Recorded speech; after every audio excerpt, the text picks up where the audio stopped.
All right, YouTube, how you doing? Welcome back to the channel. We got ourselves a Wednesday, October 15th, and game number 3 of the ALCS to dive into in today's video. We're going to go through this game, guys. I'll break it down. The Mariners versus the Blue Jays. We'll talk about our prediction on the side, a prediction on the total, and I have a player prop spot that I'm liking in this game as well. But as always, guys, make sure to keep an eye down on the pinned comment of this video. That's where you'll find all of my final plays, so I'm actually rolling with myself. If that does interest you, it is absolutely free down in the pinned comment. Now, in terms of yesterday, we had one play in that game number 2 of the Brewers and Dodgers NLCS. Game number 2, one play. I was excited all damn day, right? One play. You kidding me? Brother, this guy stinks! We had one play. Jackson Chourio under 1.5 hits, runs, and RBIs. First at bat for the Brewers. Obviously, first at bat for him too. Home run, leadoff home run. Big yikes there. Great call, Ev. But today is a new day, and like I said, we do have game number 3 here in this series. Let's forget about the great call of Jackson Chourio and move on to this spot. Mariners, Blue Jays. Mariners took both of the first 2 games in Toronto. Talk about momentum on their side, right? Absolutely a big step in the right direction for them. Now, can they do it today? They do have George Kirby on the mound. He's going up against Shane Bieber. Kind of want to start with Kirby, and then we'll move into Shane Bieber. Kirby, in terms of how he's looked pretty good in that game against Detroit, right? Actually, both games against Detroit, we could say 5 innings pitched, 2 earned, 8 strikeouts in one of them, 1 earned, 6 strikeouts in the other. They won one of those games, and it was obviously a crucial one there, that last game that he pitched back on the 10th of October. He doesn't have the best track record, I would say, against this Toronto squad. I mean, he hasn't pitched against them in a year or so, but still, numbers are worth noting. Him against Toronto, this actual lineup, right? Not just the team. 68 plate appearances against, only a 16.2% K rate, 1.5% walk rate, which we just expect from Kirby, right? But a 281 average against and a 315 WOBA. Those numbers also jump from an expected standpoint. 298 expected batting average and an expected WOBA of 350, expected slugging of 470. So not exactly like phenomenal, but it's still George freaking Kirby. We can expect him to pitch fairly well because he is a really good pitcher, right? Now, Shane Bieber, on the other hand, 2 2/3 against the Yankees in his last start, 5 hits, 3 runs came in, 2 of them earned, just 2 strikeouts, 1 walk, 54 pitches through that stretch. Not exactly the best, right? And in fact, he's allowed 2 or more runs in his last 3 starts. Now, the 2 before that, he pitched a little bit better, right? And pitched a little bit deeper. You have to date back a couple of years, but he has some really good numbers. One, against this Mariners team as a team, and secondarily against the actual lineup, the guys that make up the lineup. So, for example, Josh Naylor when he was with the Diamondbacks and that type of thing, right? But the last 3 games, 0.3 ERA against. He's pitching into the 7th inning on average, averaging over 7 strikeouts per game. Flip it over to the actual lineup, right? The guys that comprise of the lineup, 116 in terms of plate appearance against, nearly a 40% K rate, a 4.3% walk rate, an average against of 229. It drops to a 215 expected batting average against, a WOBA of 241, expected WOBA of 247, and an X slugging of 299. I think Shane Bieber can pitch really well. For that matter, I do think George Kirby can pitch really well here. So let's start with the total. I like the idea of a first 5 or a first 3 under. Now, I don't necessarily want to dive into the bullpens here for a couple of reasons. Toronto's bullpen, I'm not all that, secure on, in a sense of being able to go in there and shut down.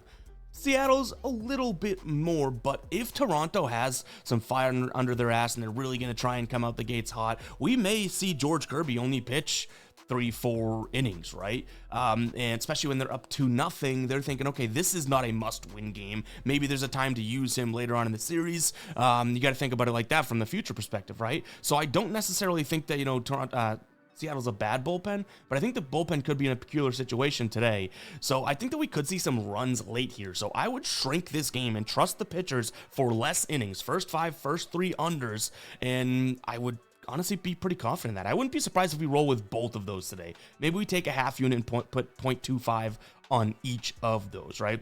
In terms of where we go from a side perspective, listen, I'm not going to tell anyone they're crazy if they're looking at the Mariners today. But to me, this spot, especially with Shane Bieber and hopefully the ability to pitch fairly well here, I do think that it's a little bit coin flippy. And when you have coin flippy and one team's at plus 120, That's honestly the side that I'm going to consider. Now, just outside of the odds, because I know a lot of people that don't understand that or don't care about the odds and realistically just want some action in on the game. They don't care about the idea that if you had plus money on one side of the coin, you take that every time because it's a 50-50 chance. But Shane Bieber, overall, I do think can pitch fairly well. The fastball and slider are two of his most common pitches, and I get it. Those could get him in a little bit of trouble. But everything outside of that, which he does throw a decent amount, cutter nearly 15% of the time, knuckle curve 19% of the time, changeup 13% of the time. Those pitches, you have the cutter, Seattle 27th last 30 days against that to close out the season. Knuckle curve 22nd, the changeup middle of the pack. So I think that he could pitch fairly well here. In terms of George Kirby, fastball, slider, the sinker should work for him today, but the fastball, slider, Toronto, two of the pitches that they're still hitting fairly well. So yeah, I do think Toronto can kind of make some things happen when they need to. And again, I'm not telling anyone they're crazy for liking Seattle. I'm rooting for Seattle in this series. I think that they're the underdog in a sense, even though, now they're probably considered the favorite to win it. Not probably, considered the favorite because of the two games they took in Toronto. But like, this is a team that everyone's like, Toronto's got the pop of the bat and all that and blah, blah, blah. Seattle's out here and they have a great pitching staff and they finally got some bats, right? But speaking of the bats, you do have Shane Bieber, who has been electric against lefties this season. Struggled against righties, electric against lefties. There's a couple names in this lineup that I would be fearful of if that weren't the case. Cal Raleigh from the left side today as a switch hitter. Polanco, Josh Naylor, right? Like, if he has to navigate a Rosarena, which we'll talk about in a second with our player props, and Julio Rodriguez, those are still tough situations, but I do like his pitch mix against those guys. Cal Raleigh and Josh Naylor were two names that I'm looking at from a pitch mix perspective, being like, okay, this could get a little dicey, but they are going to be from the left side today, so I absolutely love to see that. Toronto on the money line, but I will say I do prioritize the over. I think that George Kirby can pitch really well for 3, 4, 5 innings, something like that. But yeah, all rise for Shane Bieber here, because he should be able to keep this thing going. But if he doesn't pitch well and they go down 0-3, big yikes to this Toronto squad. Guys, before we dive into the player prop that we like, I want to talk to you guys about Chalkboard. If you've not tried out Chalkboard yet, I'm not kidding. You are missing out. This app is absolutely awesome for a few different reasons. We'll talk about the promo, and then let me tell you about some of the stuff that I actually really like about the app, right? So first off, you get a free pick today. George Kirby, 0.5 outs. Makes it out of the first inning, you cash that square, but you're also going to get your deposit matched 100% up to $100. You throw in $100, boom, you get a free $100. You throw in 50, boom, you get a free 50. You double the amount that you put in, you could play with that instantly. If you have not tried out these DFS apps or anything like that, you need to do so.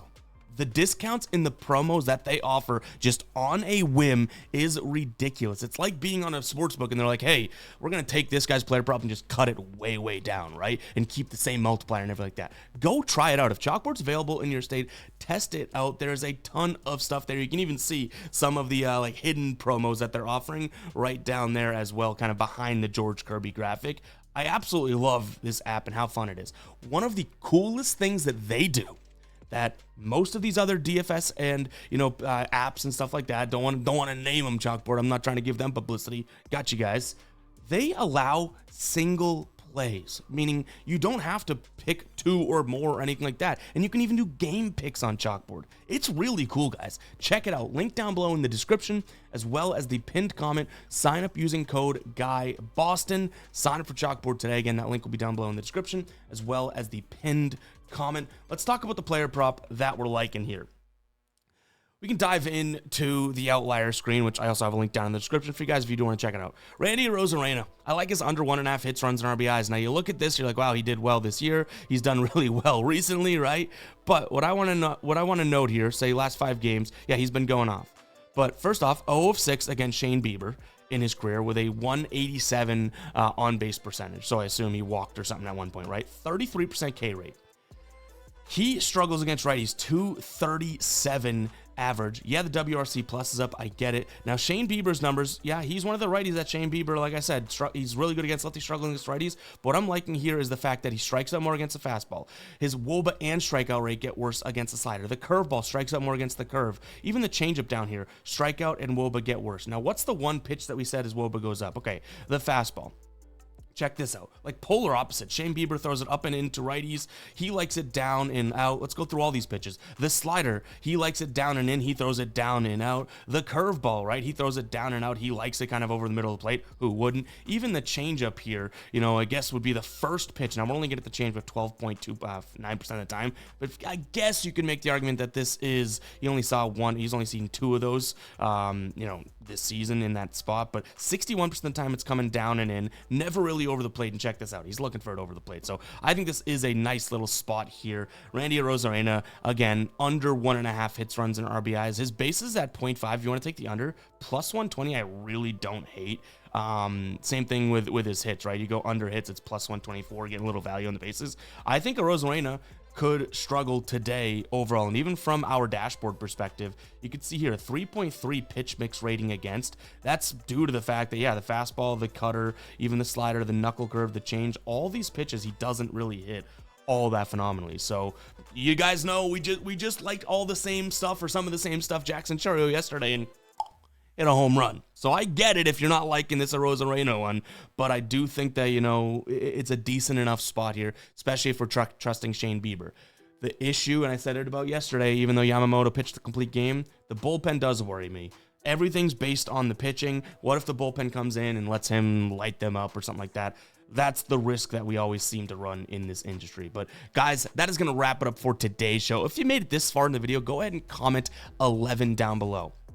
I know all eyes are on football, I guess NHL, you have obviously NBA right around the corner, but I really appreciate those of you who are still rocking with the baseball videos. So let me know down in the comments by commenting 11. Really, really do appreciate it. I think these playoffs have been absolutely electric. Some of the better ones in recent years. So if you have not checked it out and you're just, you know, kind of tuning in, tuning out, try locking in for one night and watching the games. Really, really good stuff so far, but I'll leave you with that, all right? Catch you in the next one. Peace out.